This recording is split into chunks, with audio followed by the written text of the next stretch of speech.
Welcome back to the Afterword. We are so glad to have Dr. Robert Hartwig here with us to continue our conversation about inflation. Very popular topic right now, and how it affects our financial stories. What are some of the myths that we believe about inflation, and why do you think those particular myths might be popular?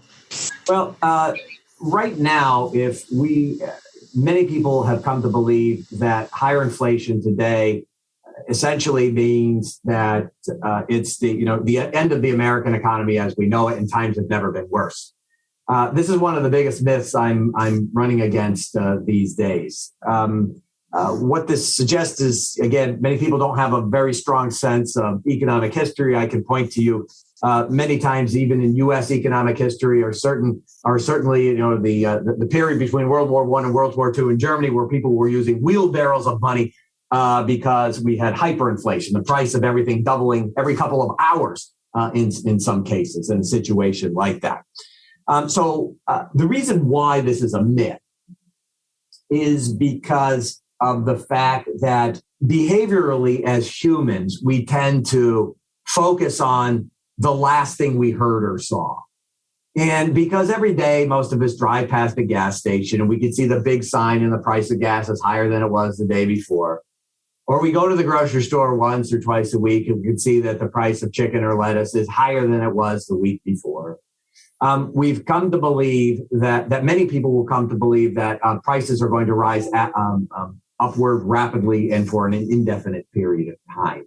And so this is borne out in consumer surveys. There are a number of surveys that are conducted by a variety of organizations each month. And consumers now quite literally believe, along with many small businesses, that times have never been worse. Never. And show, in reality, you don't have to go back that much further to show that times have been worse, not just in terms of inflation, but the combination of inflation and unemployment. So if I go back to the periods all the way back to the end of World War II, and I look at what is the worst decade economically in history, looking at the combination of inflation and unemployment, it's really the decade from 1974 to 1983, where inflation was as higher than it is today, but unemployment was much, much higher. And let me just ask everybody on this particular podcast episode, did you all live through that period? I got here for about half of it. Okay. I lived through all of that period and I'm still here. So it can't have been the worst ever. Right. I was a kid at that time, delivering my newspapers. And by the end of that period, was a freshman in college. But my interest in economics was born out of that sort of experience. My interest in statistics was born during that period of time. And right. I remember a friend's father losing his job. I remember when they replaced the gas pumps in my town with ones where the price of gas could be over $1 a gallon, because prior to that, they would only go to 99.9 cents a gallon, because they'd never exceeded that in the history of selling, in the history of the internal combustion engine. So things changed dramatically during that period of time. But the more they so they change, but again, history will echo through time. And the reality of it is that an objective measure will show that, yes, inflation has been lower, but it has been higher. But the unemployment rate has rarely been lower in the last 80 years or so. Right. And so would you rather be unemployed or would you rather be paying higher prices? So right. These are questions that people don't usually ask themselves, but it is that kind of frequent interaction with rising prices that affects people psychologically and causes them to despair, literally right. despair, and become depressed and distressed about the issue. And I think this is such a good point for you to bring up. And that was my point, is like, we all survived through much of what you've just explained, that time frame. We survived and we've gotten to the other end. Guess what, folks? All of you who are living in this current time frame, you're going to survive as well. Yeah. Just kind of dialing back the clock a little bit, I had a wonderful grandmother who at the age of 100 died in 2019. Okay. And I couldn't help but reflect, that when she was born in 1919, she was literally conceived during the last great pandemic. She was born just months after the end of World War I, lived in a rural area in the 1920s, and then the Great Depression happened. Her parents lost their house, and then, oh, wonderful, finally the Great Depression ended, but that was because World War II started. And so you think about what each generation has to sort of bear their crosses, if you will. And whether it is millennials, whether it is baby boomers like myself, whether it is the so-called greatest generation that kind of fought World War II, but each generation will believe that they have it harder than others. Imagine if you were the generation that fought the Civil War in the United States, or the generation that lived through the bubonic plague. Right. So there are always times you can think when it's worse than it would be to live today. Okay, that is such a good point. But let's talk about now, maybe in public policy initiatives, legislators, civil servants, what can they do, maybe that they're not doing that you would like to see them do that would help to control inflation? Well, this is a very, very politically contentious issue. So the issue of inflation and economics in this post-COVID world has become mind-bogglingly politicized. So when COVID happened, the response, and I think most people believe it was appropriate, was for there to be a number of very large federal stimulus programs where a lot of money was rolled out to individuals who had lost their jobs, businesses that were forced to close. There were a total of 6 of these programs between March of 2020 and I believe March of 2021 under 2 political administrations, under 2 different Congresses, that were under different control of different parties. Now, the accusations have been flying, of course, that there was too much stimulus and that this is the root cause of inflation.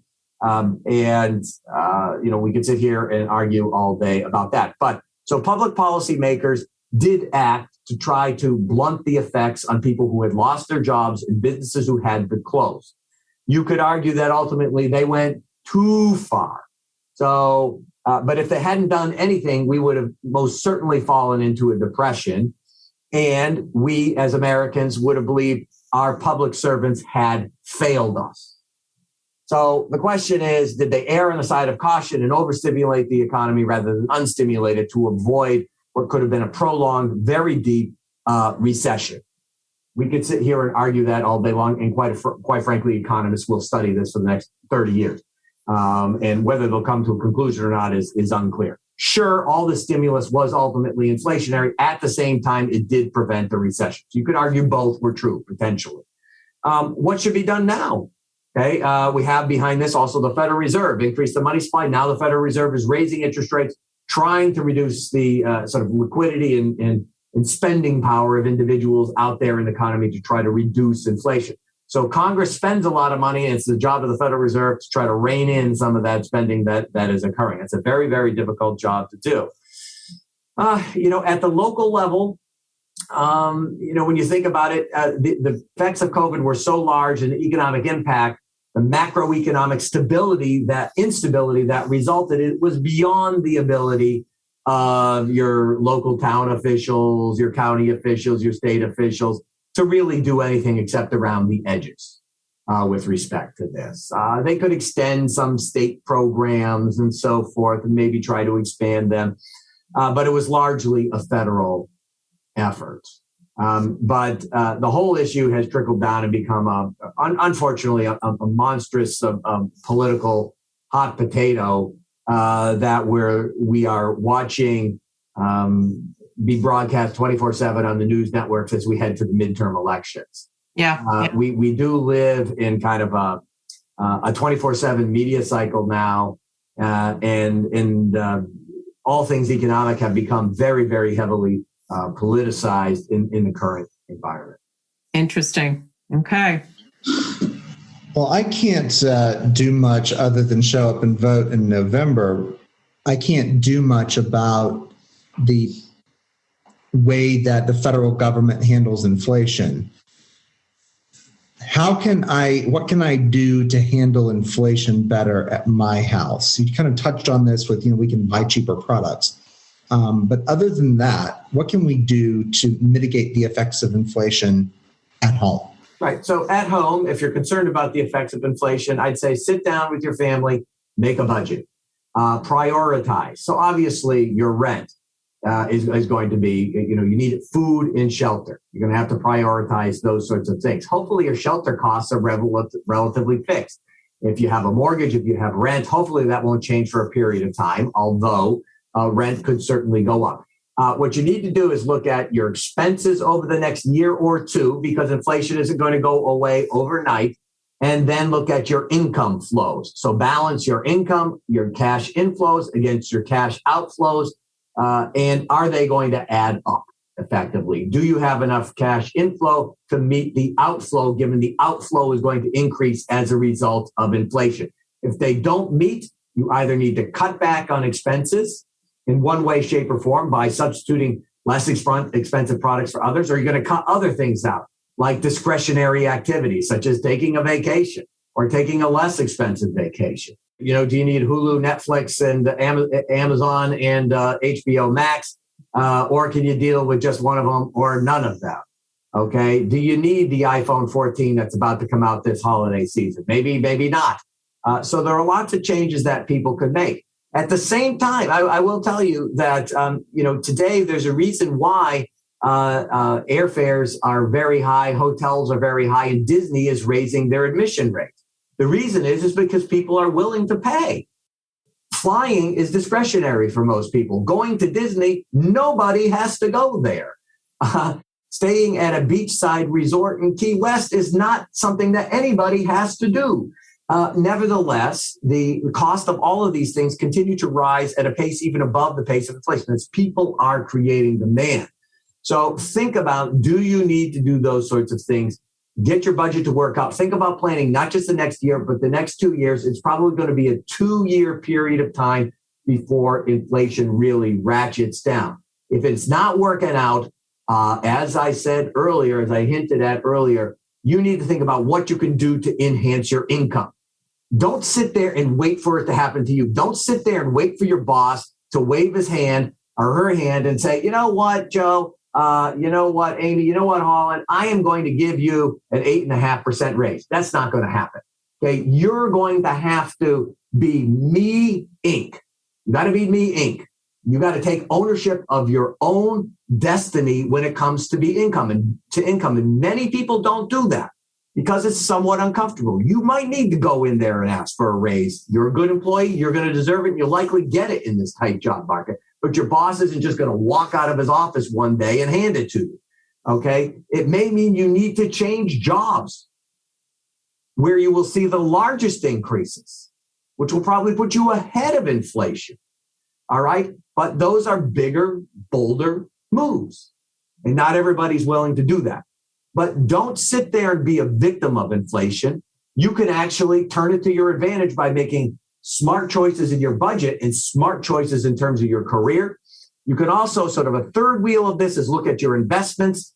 Are your investments in vehicles such that they are keeping up with the pace of inflation? If you got it sitting in a CD or sitting in a checking account, you're losing money in real terms. Think about where you could invest it, say in treasury bills or other areas where it would be safe, but earn a higher rate of return than it is today. Woo, Holland, are you feeling powerful? Because I feel like I just got a pep talk.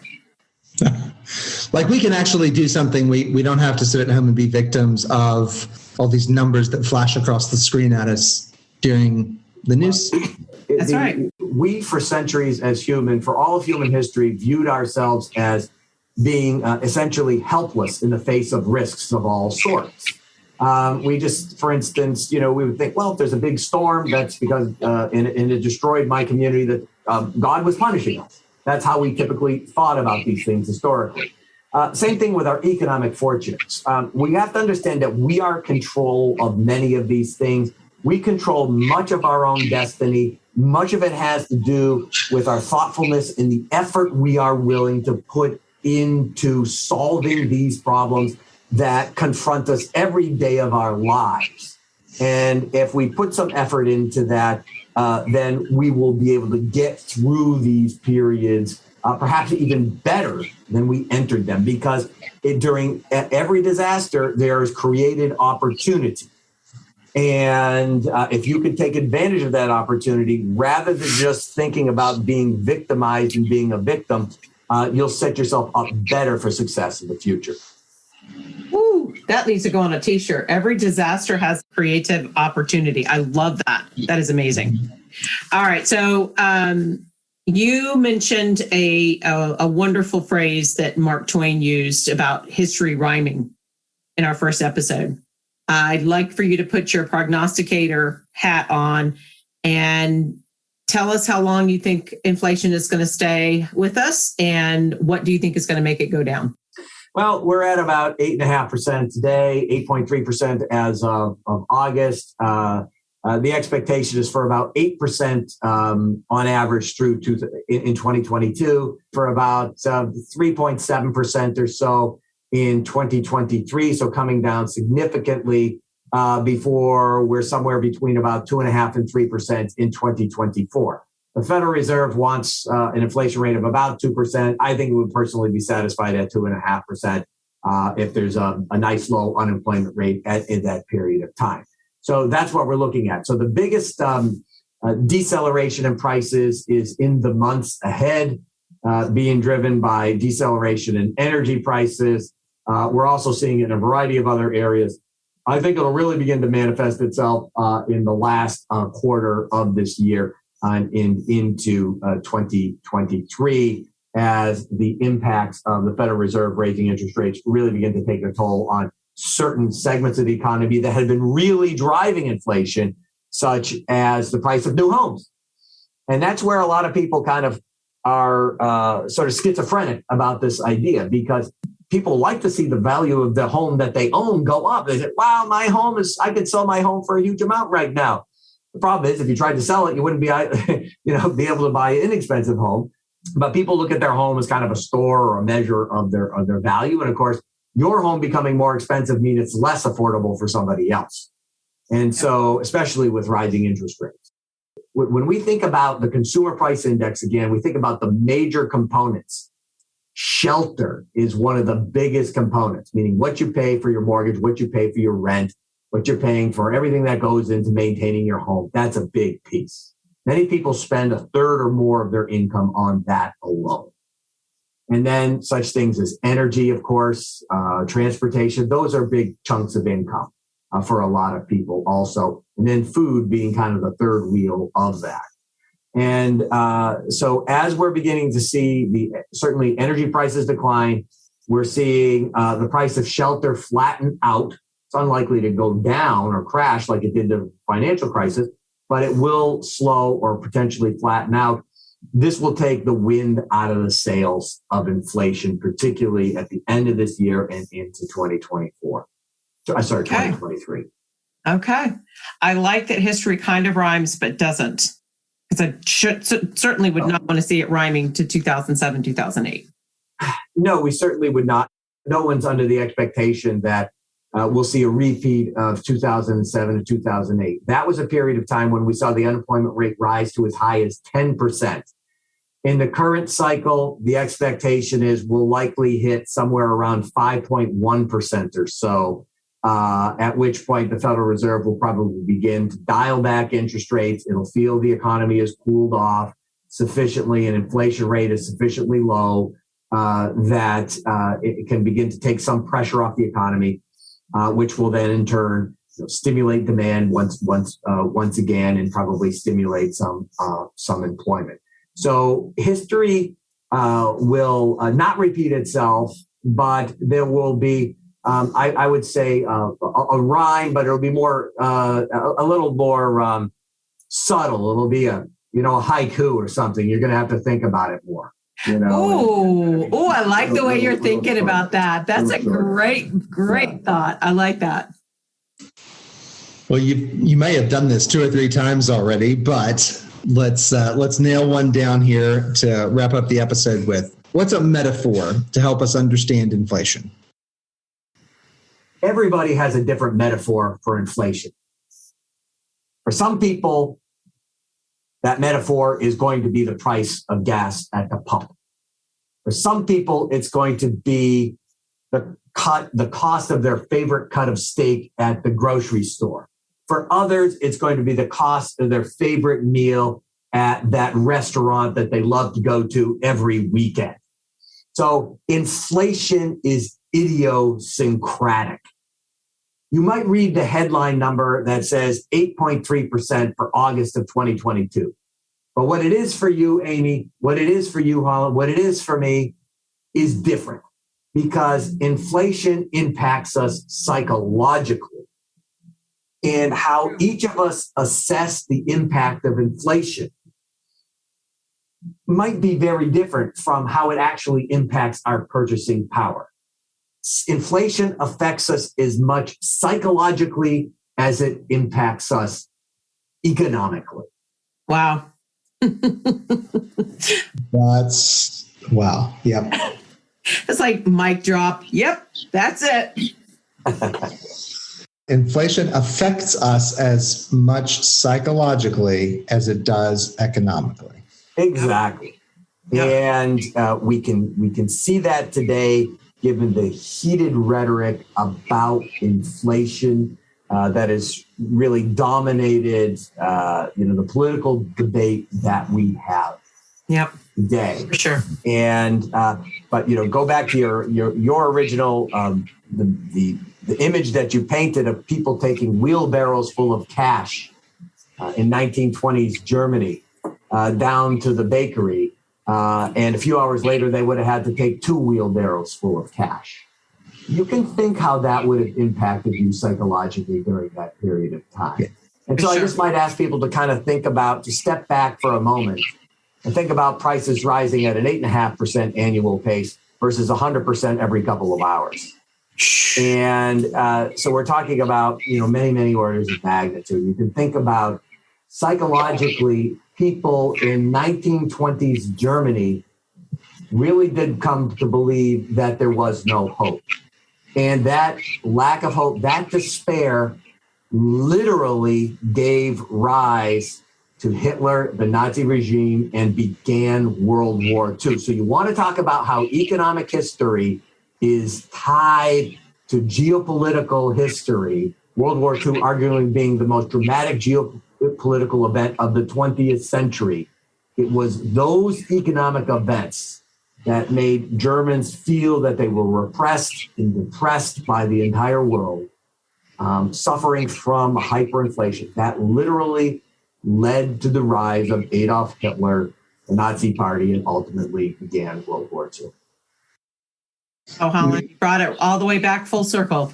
We really did. I think about it more in a more contemporary way. When I was, when the market crashed in the fall of 2008, I was in the Central African Republic watching it on TV. And because the newscaster was speaking French, I hoped that big red down arrow behind him something other than the market just went down 400 points. But I asked somebody sitting with me who spoke French, and no, it really did mean what it looked like it meant.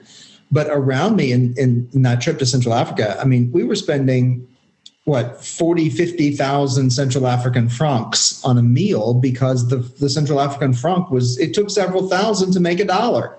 Inflation had just devastated what is the poorest region of the entire world. Exactly. But you as an American with dollars could wind up probably buying more with those dollars while you were there, or at least had a constant purchasing power. And so, but absolutely. So inflation, when it gets out of control, and many poor countries do have inflationary problems. We look around the world today, the inflation rate in countries like Turkey is around 60% or so. In Brazil, it's double digits. In many other countries with economic problems, it's much, much higher than it is in the United States today. Countries like Japan, where it's still very low, suffer from very, very low economic growth rates. So it's a bit of a trade-off there as well. Wow.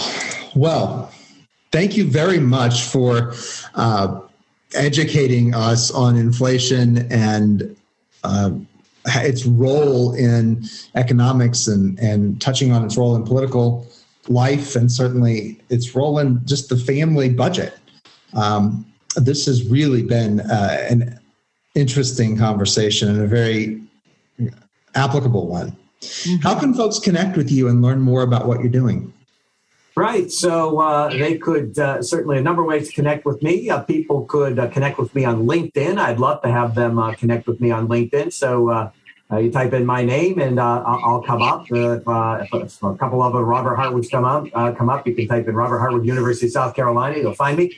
And you could also visit my website, which is uscriskcenter.com. So uscriskcenter.com. Or you can email me at robert.hartwig, Hartwig, at more, moore.sc, like in South Carolina.edu. All right. I am clicking the connect button on LinkedIn with you as we speak right now, so we can stay connected on there, because I'd like to, if you publish on LinkedIn, I'd be very interested in reading what you have to say. Right. Everyone else, join us next week. We'll be talking about real estate. And I would say you can buy my house while you're waiting, except my house sold less than 48 hours after it went on the market. So I'm happy about that, and you won't be able to buy the house. But you can learn more about real estate next week. We'll be talking about that. Absolutely. Absolutely. This has been such a great conversation. Thank you, Dr. Hartwig. It was just such a pleasure to meet you and hear your stories and what you bring in your history. I imagine your students have quite the entertainment if you're bringing in some of those stories in your classes. It's awesome. But those of you who are listening in, we would like to ask you to please leave us a review, rate us on Apple Podcasts, become a subscriber to the afterwordpodcast.com. It does help us keep the conversations going. And as always, please remember, you are welcome at our table.